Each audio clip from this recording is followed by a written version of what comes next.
دینا وبمحمد صلی اللہ علیہ وسلم نبیا و رسولا۔ اللہ اکبر، اللہ اکبر، اللہ اکبر، لبیک لبیک لبیک یا رسول اللہ صلی اللہ علیہ وسلم۔ الحمد للہ رب العالمین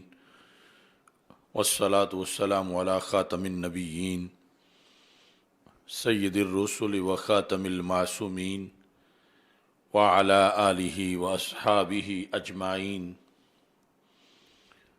اما بعد فاعوذ باللہ من الشیطان الرجیم،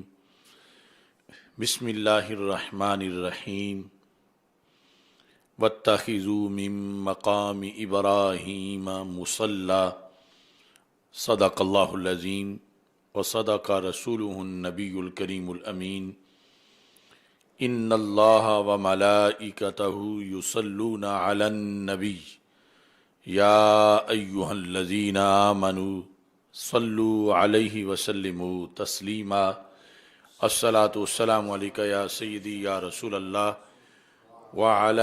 آلک واصحابک یا حبیب اللہ۔ الصلاۃ والسلام علیک یا سیدی یا خاتم النبیین وعلی آلک واصحابک یا سیدی یا خاتم المعصومین۔ مولاي صل وسلم دائما ابدا علی حبیبک خیر الخلق کلہم، منزہ عن شریک فی محاسنہ فجوہر الحسن فیہ غیر منقاسم۔ محمد تاج رسل اللہ قاطبۃ، محمد صادق الاقوال والکلم، محمد ذکرہ روح لانفسنا، محمد شکرہ فرد علی الامم۔ رب صل وسلم دائما ابدا علی حبیبک خیر الخلق کلہم۔ خدایا بحق بنی فاطمہ کہ برقول ایماں کنی خاتمہ، اگر دعوتم رد کنی ور قبول، منو دستو دامان آل رسول صلی اللہ علیہ وسلم۔ اللہ تبارک و تعالی جل جلالہ وعم نوالہ واتم برہانہ وعظم شانہ وجل ذکرہ وعز اسمہ کی حمد و ثناء، اور حضور سرور کائنات مفخر موجودات زینت بزم کائنات دستگیر جہاں غم گسار زماں سید سروراں حامی بے کساں قائد المرسلین خاتم النبیین احمد مجتبیٰ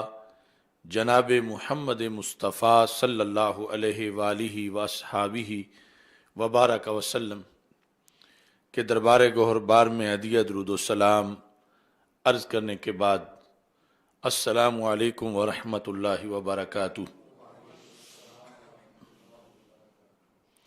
رب ذوالجلال کے فضل اور توفیق سے تحریک لبیک یا رسول اللہ صلی اللہ علیہ وسلم و تحریک صراط مستقیم کے زیر اہتمام حضرت سیدنا شاہ جلال رحمہ اللہ تعالی ریسرچ سینٹر میں 29ویں فہم دین کورس کے نہایت اہم پروگرام میں اس وقت ہم موجود ہیں۔ آج ہماری گفتگو کا موضوع ہے مقام ابراہیم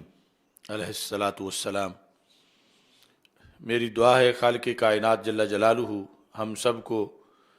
قرآن و سنت کا فہم عطا فرمائے اور قرآن و سنت کے ابلاغ و تبلیغ اور اس پر عمل کرنے کی توفیق عطا فرمائے۔ فہم دین کورس میں ہر سال مختلف جہاد سے موضوعات کو شامل کیا جاتا ہے۔ تاریخ اسلام، تاریخ انسانیت اور دیگر کئی فقہی اور روحانی کلامی مسائل شامل کیے جاتے ہیں۔ تو مقام ابراہیم سے انسانی تاریخ کا بڑا پرانا تعلق ہے، اور پھر ایمانی تاریخ کا اس سے بڑا پرانا تعلق ہے۔ قلب و نظر اور روحانیت کے لحاظ سے اس کا بہت بڑا مقام ہے، اور پھر اس لحاظ سے بھی کہ اس کا تذکرہ چونکہ قرآن مجید برہان رشید میں ہے، اور قرآن مجید کے ایک لفظ کی تفسیر کے لحاظ سے بھی اس موضوع کا استحقاق ہے۔ چنانچہ آج اس کے بارے میں ایک جامع گفتگو کی جاتی ہے۔ اللہ تعالی ہم سب کو بار بار مقام ابراہیم علی نبینا علیہ الصلاۃ والسلام کے پاس حاضری کی توفیق عطا فرمائے، اور اس کے فیوز و برکات حاصل کرنے کی توفیق عطا فرمائے۔ خالق کائنات جل جلالہ نے سورہ بقرہ میں فرمایا ہے وَإِذْ جَعَلْنَا الْبَيْتَ مَثَابَةً لِلنَّاسِ وَأَمْنًا، کہ جب ہم نے بیت کو یعنی بیت اللہ کو مثابہ بنایا ہے، پلٹنے کی جگہ، کہ لوگ بار بار لوٹ کے اس کی طرف جاتے ہیں اور طلب ثواب کے لیے، اور اس کو امن کی جگہ بنایا ہے، تو اللہ تعالیٰ فرماتا وَاتَّخِذُوا مِن مَقَامِ إِبْرَاهِيمَ مُصَلًّى، تو اے لوگو مقام ابراہیم سے تم اپنے لیے مصلی پکڑو، یعنی مقام ابراہیم کے قریب تم نماز ادا کرو۔ مقام ابراہیم یہ ترکیب اضافی ہے کہ حضرت ابراہیم علیہ الصلاۃ والسلام کا مقام، اس میں اللہ کی حکمتیں ہیں کہ رب ذوالجلال بعض چیزوں کو بعض کی طرف منسوب کر کے ان کی عظمت کو ظاہر کرتا ہے۔ تو مقام کی عظمت کے اظہار کے لیے سیدنا ابراہیم علیہ السلام کی طرف اس کی نسبت کی گئی، اور یہ اولین اس چیز میں پیغام دیا گیا کہ اللہ والوں کی نسبت سے عظمت ملتی ہے، اور جنہیں ملتی ہے پھر ان سے آگے عظمت اوروں کو حاصل کرنے کا حکم بھی ہے۔ تو اس پتھر کو سیدنا ابراہیم خلیل اللہ علیہ الصلاۃ والسلام کے قدموں سے برکت ملی ہے، اور یہ ان قدموں کی برکت کی وجہ سے فیض یاب ہوا، مبارک بنا ہے، محتشم بنا ہے۔ تو آگے امت کو حکم ہے کہ وہ اس برکت والی جگہ کا قرب اختیار کرے اور حالت نماز میں اس کے قریب رہے، تاکہ انہیں اس کی برکت سے فیض ملتا رہے۔ دوسرے لفظوں میں خانہ کعبہ میں یہ ایک یادگار ہے عقیدہ اہل سنت کی، کہ ویسے تو اسلام میں احجار کی تعظیم سے روکا گیا ہے کہ اس کا وثنیت اور صنم پرستی سے تعلق بنتا ہے، لیکن اللہ والوں کی نسبت والے جو پتھر ہیں ان کے قرب کا حکم دیا گیا ہے، تاکہ وثنیت اور عقیدہ اہل سنت کے درمیان جو فاصلہ ہے وہ ظاہر ہو، کہ اللہ نے اپنے توحید کے گھر کے اندر اپنے ایک پیغمبر صلی اللہ علیہ وسلم کے قدموں کے نشان کو دوام دیا ہے، اور وہ قدموں کے نشان پتھر پر ہیں، اور پھر توحید پرستوں کو اس کے قریب نماز پڑھنے کا حکم دیا ہے، کہ جب رب ذوالجلال کسی پتھر کی طرف متوجہ کر دے تو وہاں پھر وثنیت کا شائبہ نہیں رہتا، بلکہ سنیت کا مقام اس میں آ جاتا ہے، جس طرح کہ حجر اسود کے لحاظ سے بھی ہے اور مقام ابراہیم علیہ الصلاۃ والسلام کے لحاظ سے بھی ہے۔ اب دیکھیں کہ یہ جو سعودی عرب میں وہابیت کا انقلاب آیا تھا، اس کے انہوں نے کتنی چیزیں اکھاڑ دی ہیں، آثار رسول صلی اللہ علیہ وسلم اور مطلقاً جو آثار انبیاء علیہ السلام ہیں، آثار صحابہ و اہل بیت رضی اللہ تعالی عنہم ہیں، لیکن اس کے باوجود یہ عین مطاف کے اندر کعبۃ اللہ کے بالکل دروازے کے سامنے یعنی یہ نشانی اہل حق کی موجود ہے، اور اس کو قرآن نے دوام بخشا ہوا ہے، اور اس کے ذریعے یہ اعلان ہو رہا ہے کہ مسلک اہل سنت و جماعت کی کس قدر صداقت ہے، اور رب ذوالجلال نے اہل حق کو کس قدر اپنی تائید سے مالا مال فرمایا ہے۔ مقام ابراہیم میں سب سے پہلے یہ جاننا ضروری ہے کہ مقام کو مقام کیوں کہا جاتا ہے۔ لغوی معنی تو یہ ہے جائے قیام، یعنی کھڑا ہونے کی جگہ، مقام یعنی میم کے فتح کے ساتھ، کہ حضرت سیدنا ابراہیم علیہ السلام کے کھڑے ہونے کی جگہ۔ اب وہ کس مقصد کے لیے کھڑے ہوئے یا کس موقع پہ کھڑے ہوئے کہ اس کھڑے ہونے کو بھی یادگار بنایا گیا، اور اس کے لحاظ سے ہی اس پتھر کا تعارف ہمیشہ کے لیے محفوظ کیا گیا۔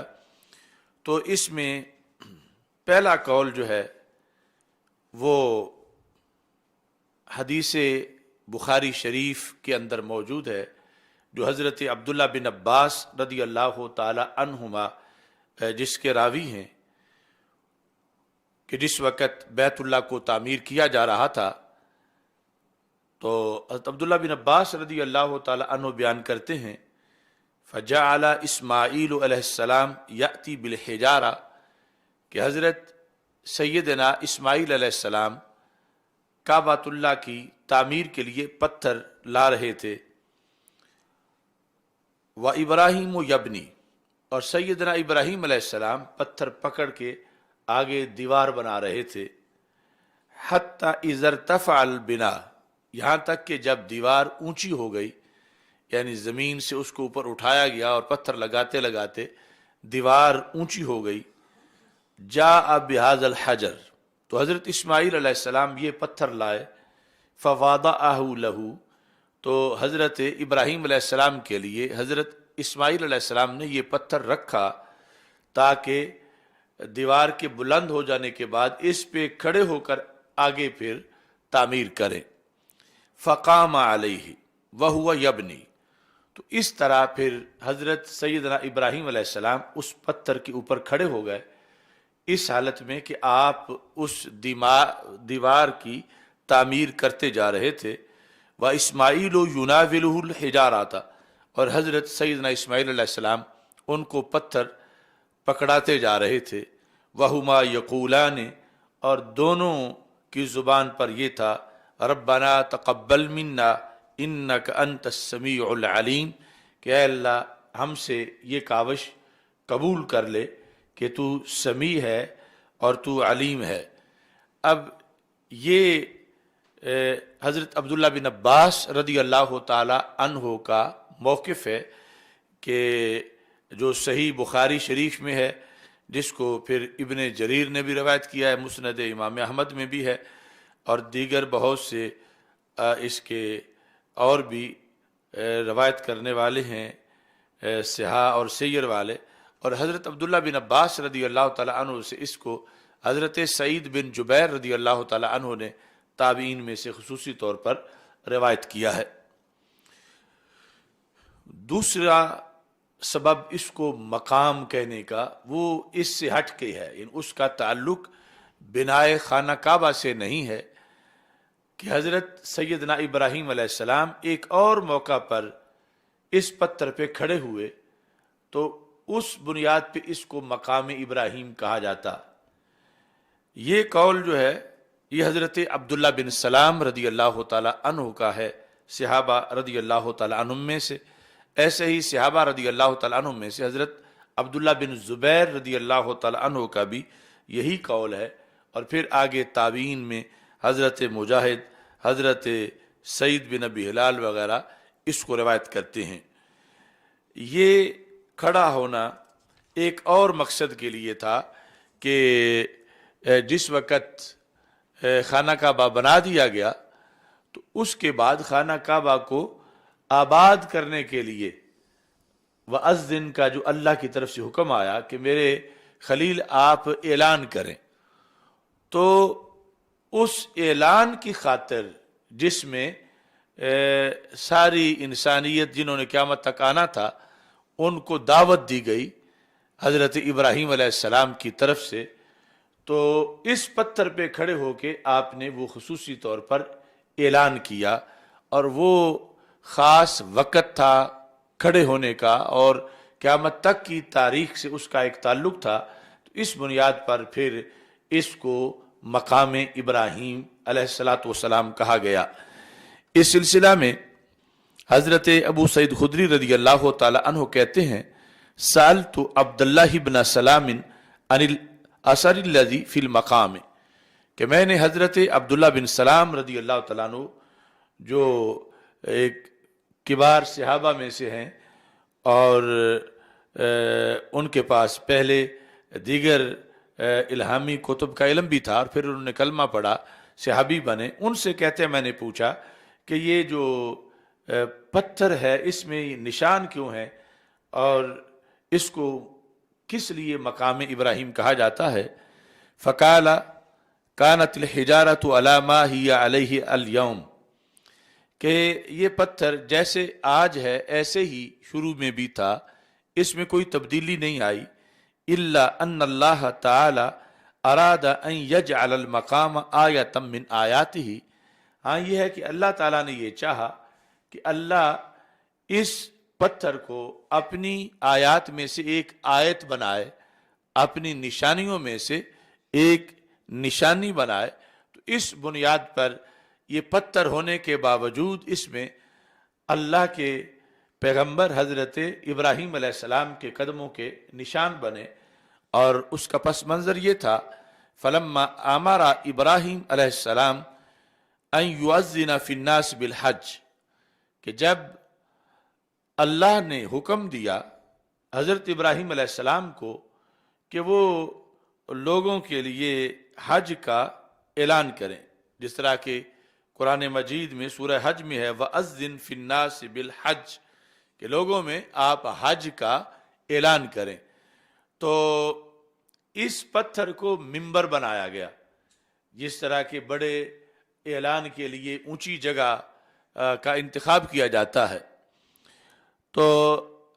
اس میں اللہ نے یہ شان رکھی کہ ویسے تو یہ چھوٹا سا تھا، لیکن جب اللہ کے خلیل اس پہ کھڑے ہوئے اور وہ وقت اذان آیا تو یہ دنیا بھر کے سارے پہاڑوں سے اونچا ہو گیا، یعنی اس میں یہاں تک کہ حتی سارا اطول الجبال، کہ جتنے بھی پہاڑ ہیں ان سب سے اللہ نے اس کو طول عطا کر دیا، یعنی اس کو بلندی دے دی، وَأَشْرَفَ عَلَى مَا تَحْتَهُ،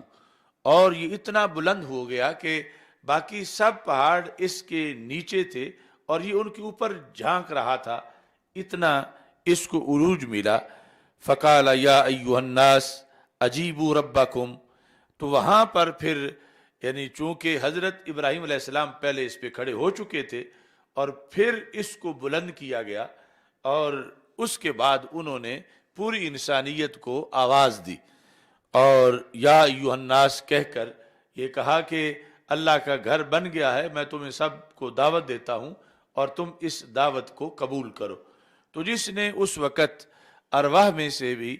لبیک کہا تھا تو وہ ضرور قیامت تک اس جگہ پہ حاضر ہوگا، اس نے اس دعوت کو قبول کیا اور اللہ کی طرف سے پھر اس کے جانے کا ضرور بندوبست جو ہے وہ ہو جاتا ہے۔ تو یہاں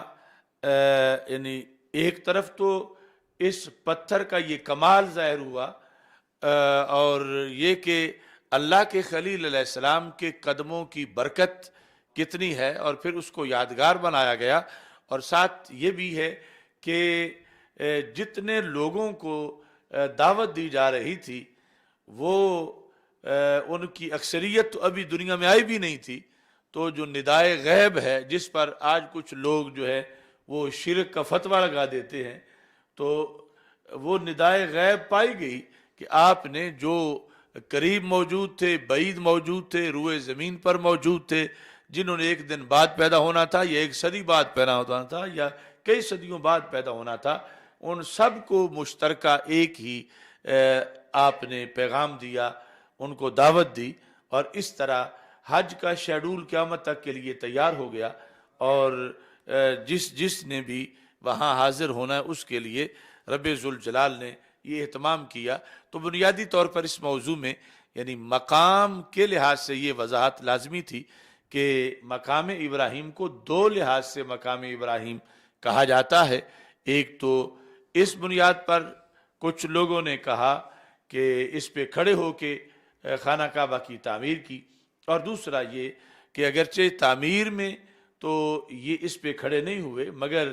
تعظیم میں جو اذان دی ہے اور بلایا ہے انسانیت کو، اس بڑے اعلان کے لیے اس پر آپ کھڑے ہوئے، اور اس بنیاد پر پھر اس کو مقام ابراہیم سے تعبیر کیا جاتا ہے۔ اب یہ چونکہ شان ان کی ہے حضرت ابراہیم علیہ السلام کی وہاں کھڑا ہونا، تو اب اس نسبت کے اندر کسی طرح کی کوئی قباحت نہیں ہے کہ کوئی یہاں بھی وہ سوچنا شروع ہو جائے کہ غیر اللہ کی طرف نسبت کر دی گئی، چونکہ اللہ کے پیغمبر ان کی برکت کے اظہار کے لیے ان کے قدموں کے نشان کو رب ذوالجلال نے ہمیشہ کے لیے یہ ایک دوام عطا فرمایا ہے۔ اس کے بعد کہ اس کی اصل کیا ہے، کیا یہ جنت سے آیا ہے یا جنت سے آنے کی بات محض عوامی سوچ ہے، تو اس سلسلہ میں بھی حدیث خاموش نہیں، بلکہ مصنف عبد الرزاق کے اندر حدیث جو ہے وہ تفصیل سے موجود ہے، اور اس میں حضرت عبداللہ بن عمر رضی اللہ تعالی عنہ کہتے ہیں سمعت رسول اللہ صلی اللہ علیہ وسلم یقول ان الرکن والمقام یاقوتتان من یاقوت الجنہ، کہ رکن اور مقام دونوں، رکن سے مراد ہے حجر اسود اور مقام سے مراد ہے مقام ابراہیم، یعنی یہ دونوں پتھر جو ہیں یاقوت کے ہیں اور جنتی یاقوت کے ہیں، اور اس طرح کا یاقوت کہ یہ دونوں ہی بڑے چمکنے والے تھے، روشن تھے، یعنی ان کی جو موجودہ صورتحال ہے وہ یوں ہے کہ جس طرح بٹن دبا کے آف کر کے کسی چیز کو رکھ دیا جاتا ہے، تو طمس اللہ نورہما، اللہ نے ان کا نور بجھایا ہے، جس طرح یہ جنت میں تھے ویسے ہی رہتے تو پھر اور صورتحال ان کی ہوتی، چونکہ ایمان بالغیب اور دیگر کئی معاملات ہیں، تو رب ذوالجلال نے ان کا نور بجھا دیا۔ وَلَوْ لَمْ يَتْمِسْ نُورَهُمَا، اللہ اگر ان کا نور نہ بجھاتا لَأَضَاءَتَا مَا بَيْنَ الْمَشْرِقِ وَالْمَغْرِبِ، تو ان کا اتنا نور تھا کہ مشرق اور مغرب کے درمیان جتنی کائنات ہے وہ ان کے نور سے ہی روشن رہتی، تو اللہ نے یعنی وہ نور بجھایا۔ اب اس میں ایک تو یہ ہے کہ ویسے جس طرح امر کن ہے اللہ نے اس کو بجھا دیا، اور ایک یہ ہے کہ جب گناہگار ان سے مس ہوئے، ان کے گناہوں کو ان پتھروں نے چوسا، اور اس کے بعد پھر وہ یعنی ان کا بجھنا جو ہے اس کا عمل شروع ہوا۔ بہرحال حدیث شریف میں رب ذوالجلال کی طرف اس چیز کی نسبت کی گئی کہ رب ذوالجلال نے ان کے نور کو بجھایا، یہ جنتی پتھر ہیں اور بڑے نورانی پتھر ہیں، اللہ تعالیٰ اگر نور ان کا نہ بجھاتا تو ان کی روشنی مشرق و مغرب کے درمیان جو کچھ ہے اس کو بھی منور کرنے والی تھی۔ اب یہ ہے کہ حضرت عبداللہ بن عباس رضی اللہ تعالیٰ عنہ اسی بات کی دوسری دلیل، آپ یہ فرماتے ہیں کہ لیس فی الارض من الجنہ الا الرکن والمقام، کہتے ہیں کہ زمین پر اور کوئی شے جنت کی نہیں سوائے ان دو چیزوں کے۔ جنت کی ساری چیزیں جنت میں ہیں، لیکن زمین پر جو جنت سے چیزیں آئی ہیں وہ یہ دو چیزیں ہیں، ایک ان میں سے حجر اسود ہے اور دوسرا مقام ابراہیم ہے۔ یہ انہوں نے ایک حصر بیان کیا، فرمایا فَإِنَّهُمَا جَوْهَرَتَانِ مِن جَوْهَرِ الْجَنَّةِ، یہ جنت کے جواہر میں سے یہ دو جوہر ہیں، یہ جنت کے دو ہیرے ہیں، جنت سے ان کو دنیا میں لایا گیا۔ وَلَوْلَا مَا مَسَّهُمَا مِنْ أَهْلِ الشِّرْكِ مَا مَسَّهُمَا ذُو آہَةٍ إِلَّا شَفَاهُ اللَّهُ، یہ نظریہ انہوں نے پھر ساتھ علیحدہ بیان کر دیا، فرمایا اگر ان کو اہل شرک کے ہاتھ نہ لگتے تو ان دونوں میں اتنی برکت تھی کہ جو بیمار بھی ان کو ہاتھ لگاتا فوراً شفا پا جاتا۔ یعنی اہل شرک کے ہاتھ لگنے سے ان کی برکت متاثر ہوئی، یعنی ایک جو ان کا کردار ہے وہ تو اب بھی باقی ہے، لیکن جو بہت زود اثر برکت تھی اس کے لحاظ سے کہ چونکہ جو ان کا تقدس تھا وہ برقرار نہ رہ سکا اور اہل شرک کے ہاتھ ان کو لگ گئے، اگر اہل شرک کے ہاتھ ان دونوں کو نہ لگتے تو پھر ان میں اتنی برکت تھی، ما مسہما ذو آہۃ الا شفاہ اللہ، کہ جو بھی مریض کسی طرح کا مرض جس کو ہو وہ انہیں ہاتھ لگاتا تو ان میں اتنی برکت تھی کہ فوراً اس کے مرض کو کھینچ کے اسے شفا عطا کر دیتے۔ تو اس کے باوجود کہ مشرکین کے ہاتھ لگنے سے وہ اتنا تیز وصف باقی نہ رہا، لیکن پھر بھی ان کا بابرکت ہونا وہ ایک طے شدہ حقیقت ہے کہ ان کے اندر رب ذوالجلال نے نورانیت بھی رکھی، جو پہلی حدیث میں آئی کہ اگر اس کو اللہ نہ بجھاتا تو یہ پتھر اتنے روشن تھے کہ مشرق و مغرب تک ہر چیز روشن رہتی، اور دوسرا یہ ہے کہ اہل شرک کے اگر ہاتھ ان کو نہ لگتے تو ان میں شفا اتنی تھی کہ جس کی بنیاد پر جو بندہ بھی مشکل کشائی اور حاجت روائی کے لیے ان کو ہاتھ لگاتا تو شفا اس کو ملتی۔ مطلب یہ ہے کہ کچھ وقت تو لوگ یہ کام ان سے لیتے رہے، اور آج جو یعنی لوگ سمجھتے ہیں کہ یہ تمسو ہاتھ سے برکت لینا یہ بریلویت ہے، تو یہ بریلویت تو پھر بڑی پرانی بریلویت ہے کہ یعنی انسان کے اندر کہ تمسو کے ذریعے سے برکت کا حصول،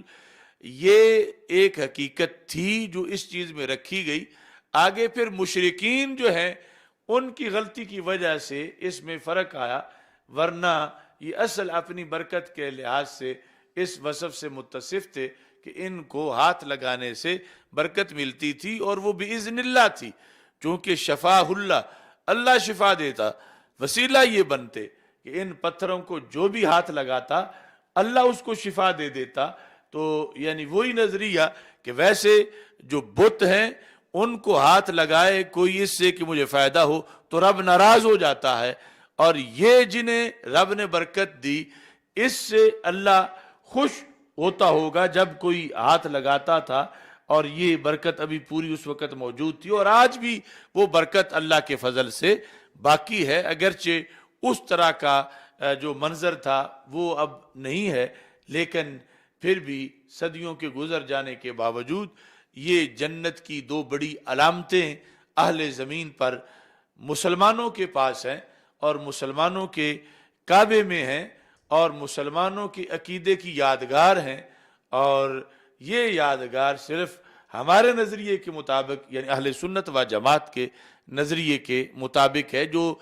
توحید میں ہمارا نظریہ ہے کہ رب ذوالجلال اگر کسی پتھر کو بھی اپنی برکتوں کا محور بنا دے تو پھر وہاں سے برکت لینے میں ناراضگی نہیں ہوتی اللہ تعالیٰ کی، بلکہ اللہ تعالیٰ خوش ہوتا ہے، اگرچہ متوجہ ہونے والا متوجہ تو پتھر کی طرف ہو رہا ہے، مگر جب وہ باذن اللہ مانتا ہے تو باذن اللہ ماننے کی بنیاد پر اس کے عقیدے پر کسی طرح کا کوئی گرد و غبار نہیں ہوتا۔ اب یہ بات ہے کہ یہ پھر زمین پہ کیسے آئے، کہ جنتی پتھر ہیں تو زمین پہ ان کو بھیجنے کا بندوبست کیسے ہوا؟ اس سلسلہ میں حضرت عبداللہ بن عباس رضی اللہ تعالی عنہ کا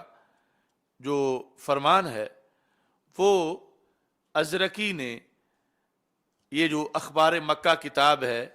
اس کے اندر اس کو لکھا۔ یعنی پرانے زمانے میں اخبار اس طرح کے ہوتے تھے، اخبار مکہ امام ازرقی کی، تو اس کے اندر انہوں نے یہ لکھا کہ حدیث لکھی سند کے ساتھ، کہتا حضرت عبداللہ بن عباس رضی اللہ تعالیٰ عنہ فرماتے ہیں،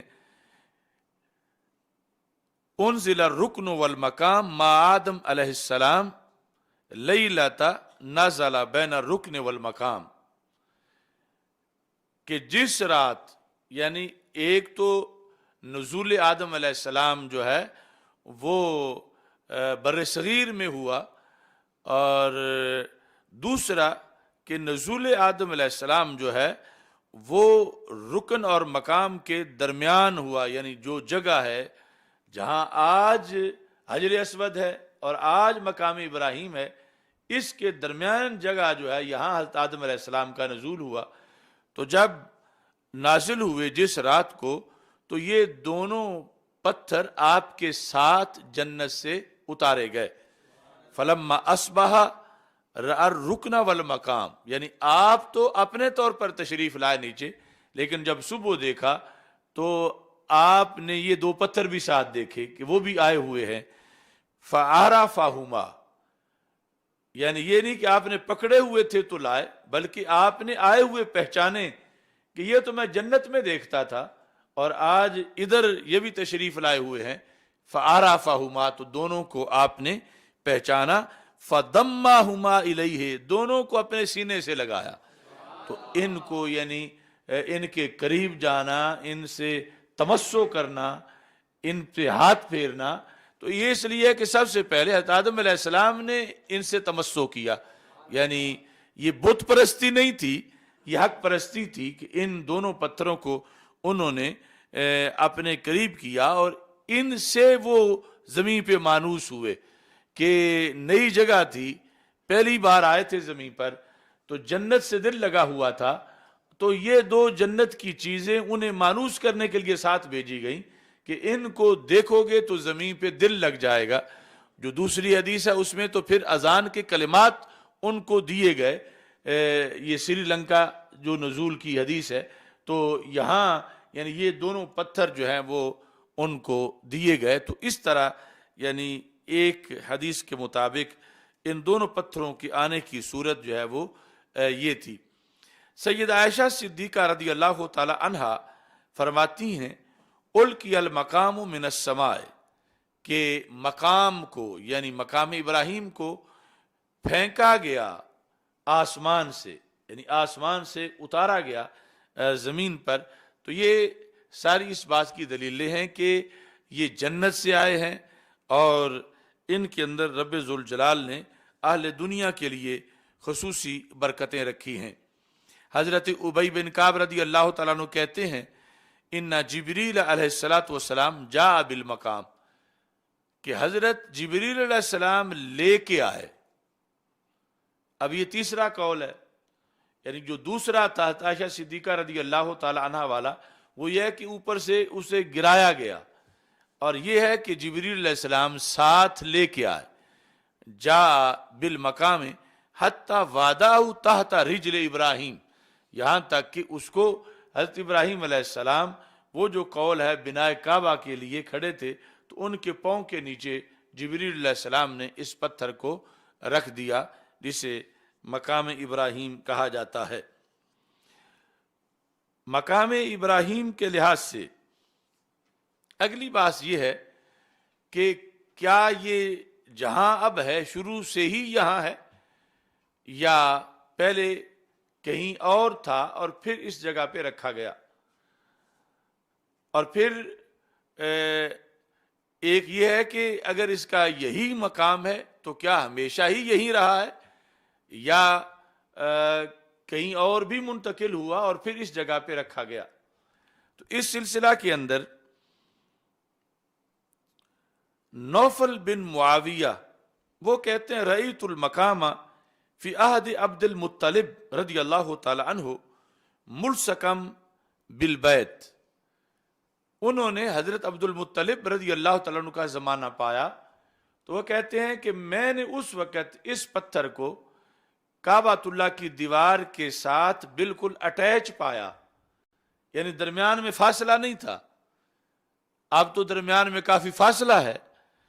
یعنی یہ دیوار کے ساتھ بالکل لگا ہوا تھا. یعنی جس طرح حجر اسود لگا ہوا ہے ایسے ہی یہ دیوار کے ساتھ میں نے لگا ہوا دیکھا. یہ ان کا قول ہے. لیکن جو زیادہ راجح ہے وہ یہ ہے کہ یہ شروع سے اس کی وہی جگہ ہے جہاں آج موجود ہے. یعنی اگرچہ درمیان میں یہ ہوتا رہا، منتقل اسے کئی بار کیا گیا، یعنی برکت کے حصول کے لیے بھی بادشاہ اس کو منگواتے رہے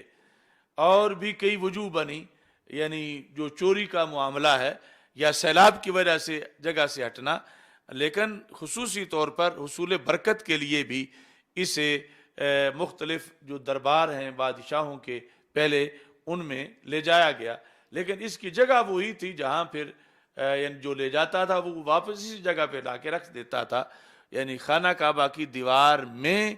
لگا ہوا ہونا اٹیچ وہ کمزور بات ہے، اور یہ جس جگہ پہ ہے یہاں اس کا ہونا اگرچہ درمیان میں انقطاع آتا رہا یہ زیادہ راجح ہے. اور پھر اس کے لحاظ سے یہ چیز بھی ہے کہ اصل تو جو بڑا حکم ہے وَاتَّخِذُوا مِن مَقَامِ إِبْرَاهِيمَ مُصَلَّى، کہ اس کے قریب کھڑے ہو کے نماز پڑھی جائے اور اس کے پاس دعا مانگی جائے. اور اس کے ضمن میں پھر یہ بھی ہے کہ یعنی اگر کوئی انتظامی گڑبڑ نہ ہوتی ہو تو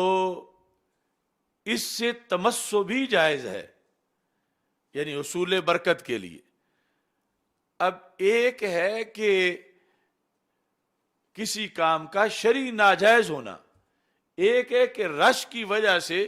مشکل ہونا اور اس کی وجہ سے پھر روکنا. یعنی یہ جو سعودی شرطے ہیں وہ جو جس نقطہ نظر سے روک رہے ہوتے ہیں کہ یہ شرک ہے، یہ بدعت ہے، یہ حرام ہے، یعنی اس نقطہ نظر میں، تو اس نقطہ نظر پر اس سے روکنا جائز نہیں. اس میں برکت ہے اور یہ اس سے تبرک شریعت میں جائز ہے. ہاں یہ ہے کہ جب رش بہت زیادہ ہے اور ہر بندہ ہی وہاں رکے تو اس کے سے اگر مسائل بن رہے ہوں تو وہ ایک علیحدہ انتظامی صورتحال ہے، اور اس انتظامی صورتحال کا لحاظ بھی رکھنا چاہیے کہ لوگوں کے طواف میں رکاوٹ نہ ہو. لیکن جو نفس جواز ہے اس کا انکار نہیں کیا جا سکتا کہ اس کے لیے اور نئی دلیل کی کیا ضرورت ہوگی جب آئی جنت سے ہے اور قطعی طور پر ہے. تو پھر جب سب سے پہلے حضرت آدم علیہ السلام نے لگایا ہے سینے سے تو بنی آدم تو پھر ضرور رگڑے گا اپنا سر اور ہاتھ اس کے ساتھ کو حصول برکت کے لیے. تو اس بنیاد پر یہ فرق جو ہے وہ ذہن میں رکھنا ضروری ہے. موجودہ یعنی جو وہاں پہ مسلط وہابیت ہے وہ یلا حرام حرام وہ یعنی اسی پر جو ہے لگے ہوئے ہیں کہ جب کہ اصل جو ہے اس کا تقدس ہے، اس میں برکت ہے، اور اس برکت کے لحاظ سے جو پہلے ہم دلائل بیان کر چکے ہیں کہ یہ جنت سے آیا ہے اور پھر آدم علیہ السلام نے خود اس سے مس کیا ہے. اور اس کے بعد پھر خلفاء جو ہیں مختلف ان کے لحاظ سے بھی یہ اخبار مکہ کے اندر لکھا ہے صفحہ نمبر 38 پر، یعنی دوسری جلد کا جو صفحہ نمبر 38 ہے اس میں یہ لکھا ہے کہ حج المہدی امیر المومنین سنت 60 و 100، یعنی 160 ہجری میں مہدی نامی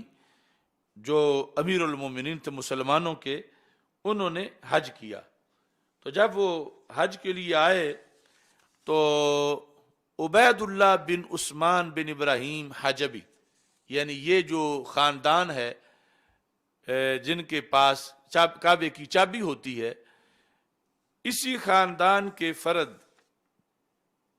عبید اللہ، انہوں نے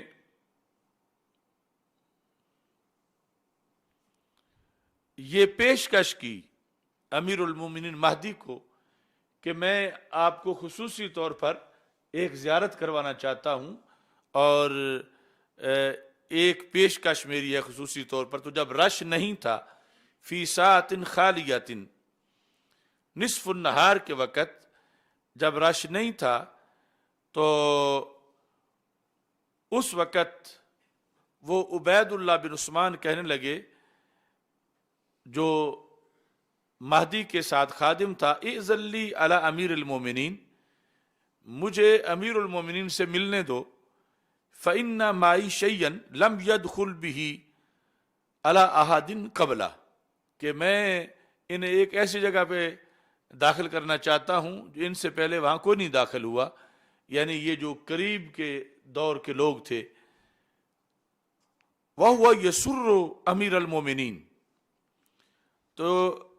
امیر المومنین کو جب یہ پتہ چلے گا تو وہ خوش ہوں گے جو میں ان کے لیے اہتمام کرنا چاہتا ہوں۔ فَأَدْخَلَهُ عَلَيْهِ، تو یہ پھر مہدی سے عبید اللہ نے یہ بتایا کہ میں تجھے مقام ابراہیم اصل دکھانا چاہتا ہوں اور اس جگہ پہ داخل کرنا چاہتا ہوں۔ فَكَشَفَ عَنِ الْمَقَامِ، تو اس وقت جو بھی اوپر کور تھا یا جنگلہ لگا ہوا تھا وہ ہٹا کے خادم کعبہ نے امیر المومنین مہدی کو زیارت کروائی۔ فَسَرَّ بِذَلِكَ، تو مہدی خوش ہوئے، وَتَمَسَّحَ بِهِ، اور اس پہ ہاتھ پھیرنا شروع کر دیا، یعنی مقام ابراہیم پہ، کیونکہ نجدی نہ شرتے تھے نہ شترے تھے، تو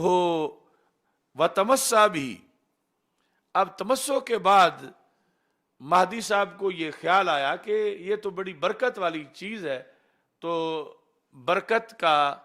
طریقہ اور بھی اپنانا چاہیے۔ سَكَبَ فِيهِ مَاءً، تو انہوں نے کہا کہ پانی لے آؤ۔ ظاہر ہے کہ زمزم کا پانی قریب تھا، وہ پانی اس مقام ابراہیم میں جو قدموں کے نشان ہے وہاں پانی بھرا، ان انگلیوں کے تلووں کے نشانوں میں۔ سَكَبَ فِيهِ مَاءً ثُمَّ شَرِبَهُ، تو پھر اس کو پیا۔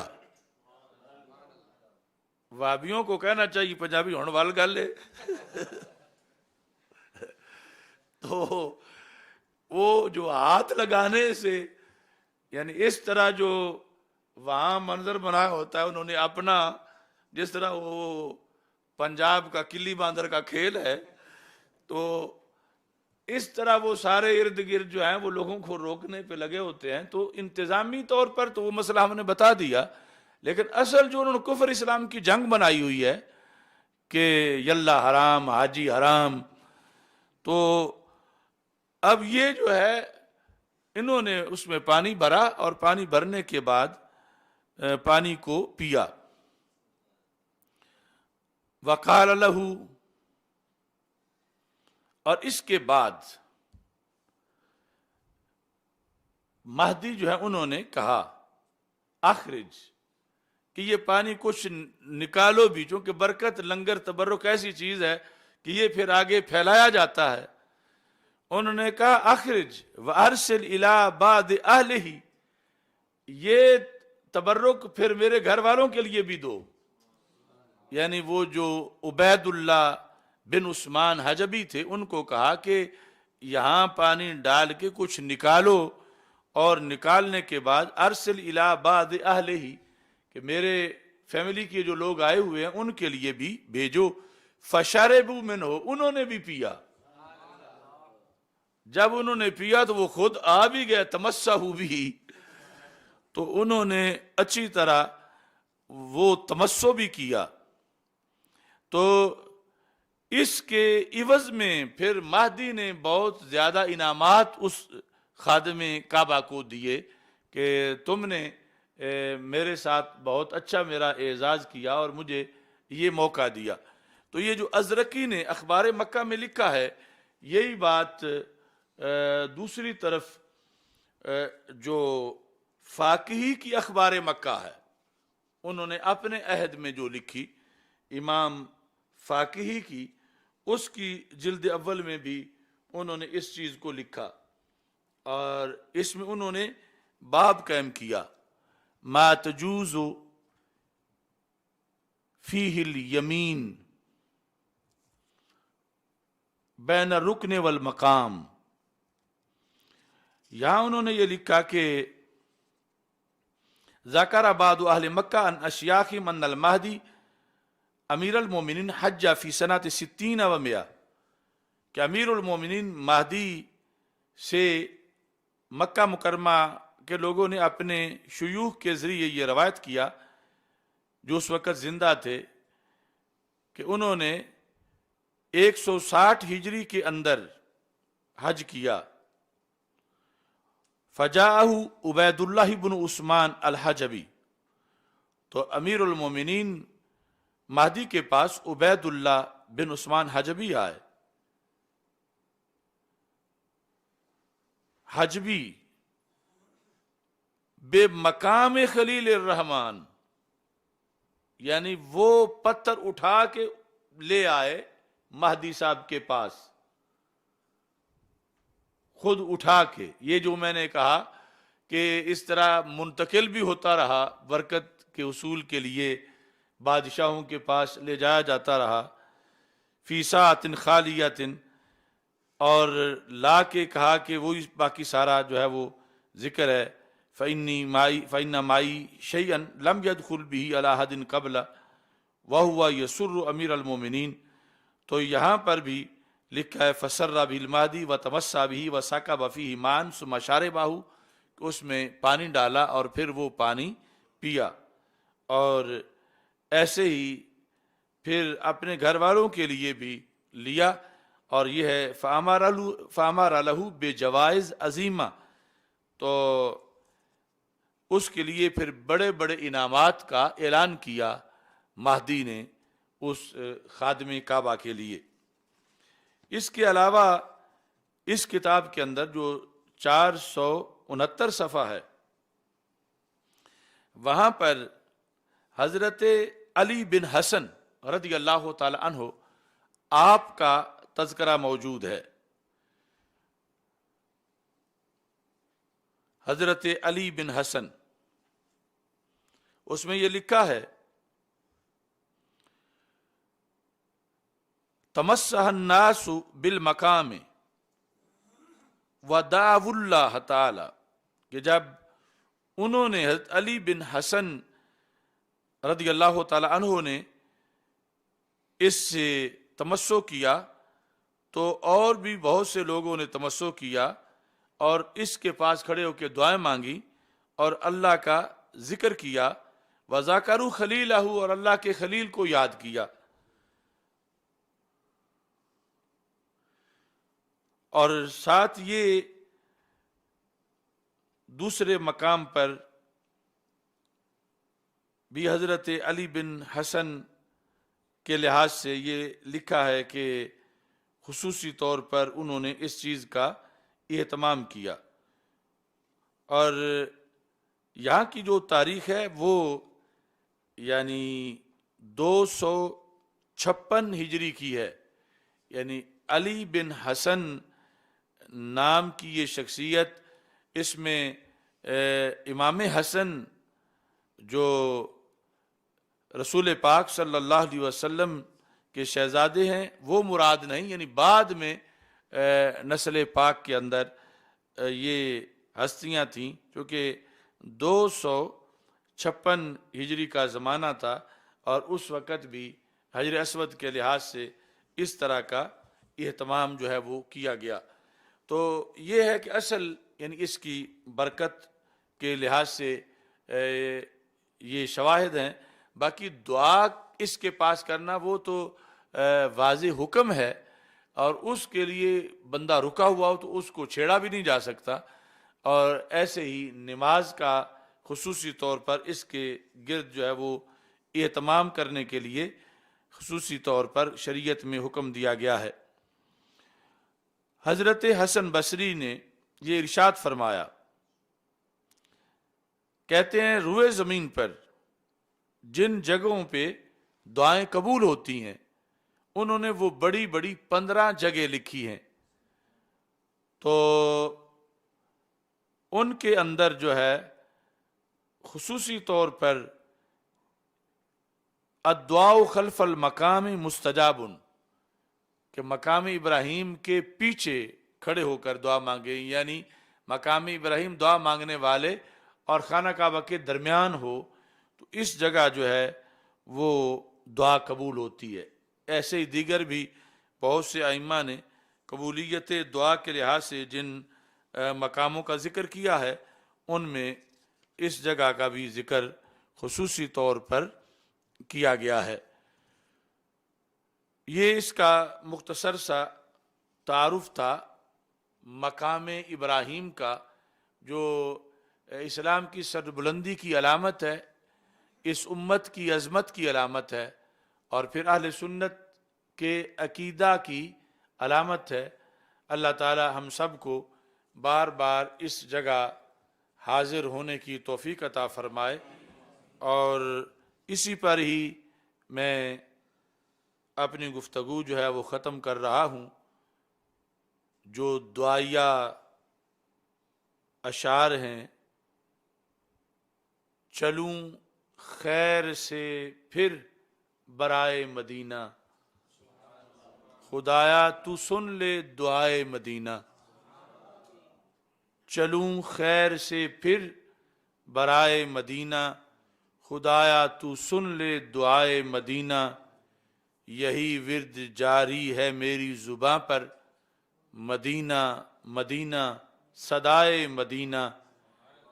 نہیں مدعا کوئی دارا و جم سے، ہے کافی کہ ہوں میں گدائے مدینہ، نہیں بھاتی آصف کو پیرس کی گلیاں، نہیں دیکھتا کچھ سوائے مدینہ، چلوں خیر سے پھر برائے مدینہ، خدایا تو سن لے دعائے مدینہ، وآخر دعوایا ان الحمد للہ رب العالمین۔ الحمد للہ رب العالمین والعاقبۃ للمتقین والصلاۃ والسلام علی رسولہ الکریم۔ استغفر اللہ لا الہ الا اللہ وحدہ لا شریک لہ لہ الملک ولہ الحمد وہو علی کل شیء قدیر۔ اللہم انا نعوذ بک من زوال نعمتک وتحول عافیتک وفجاءت نقمتک وجمیع سخطک، یا قاضی الحاجات اقض حاجاتنا، یا شافی الامراض اشف مرضانا، یا دافع البلیات ادفع عنا شر الظالمین والفاسقین، بحرمت سید المرسلین، وصلی اللہ تعالی علی حبیبہ خیر خلقہ سیدنا مولانا محمد